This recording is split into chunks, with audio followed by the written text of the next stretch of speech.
बुझी मोमबत्ती। एक पिता अपनी 4 वर्षीय बेटी मिनी से बहुत प्रेम करता था। ऑफिस से लौटते वक्त वह तरह तरह के खिलौने और खाने पीने की चीजें लाता था। बेटी भी अपने पिता से बहुत लगाव रखती थी और हमेशा अपनी तोतली आवाज में पापा पापा कहकर पुकारा करती थी। दिन अच्छे बीत रहे थे कि अचानक एक दिन मिनी को बहुत तेज बुखार हुआ। सभी घबरा गए। वे दौड़े भागे डॉक्टर के पास गए, पर वहां ले जाते मिनी की मृत्यु हो गई। परिवार पे तो मानो पहाड़ ही टूट पड़ा और पिता की हालत तो मृत व्यक्ति के समान हो गई। मिनी के जाने के हफ्तों बाद भी वे ना किसी से बोलते ना बात करते, बस रोते ही रहते। यहाँ तक कि उन्होंने ऑफिस जाना और घर से निकलना भी बंद कर दिया। आस पड़ोस के लोगों और नाते रिश्तेदारों ने उन्हें समझाने की बहुत कोशिश की, पर वे ना किसी की बात सुनते।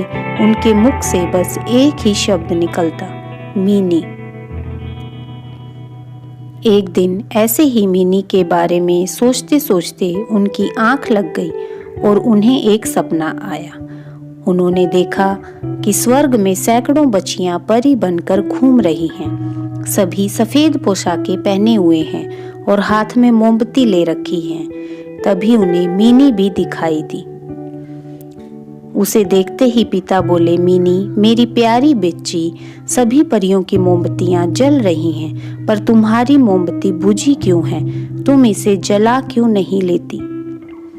मिनी बोली, पापा मैं तो बार बार मोमबत्ती जलाती हूँ, पर आप इतना रोते हो कि आपके आंसुओं से मेरी मोमबत्ती बुझ जाती है। ये सुनते ही पिता की नींद टूट गई। उन्हें अपनी गलती का एहसास हुआ। वे समझ गए कि उनके इस तरह दुखी रहने से उनकी बेटी भी खुश नहीं रह सकती और वह पुनः सामान्य जीवन की तरफ बढ़ने लगे। मित्रों, किसी करीबी के जाने का गम शब्दों में बयां नहीं किया जा सकता।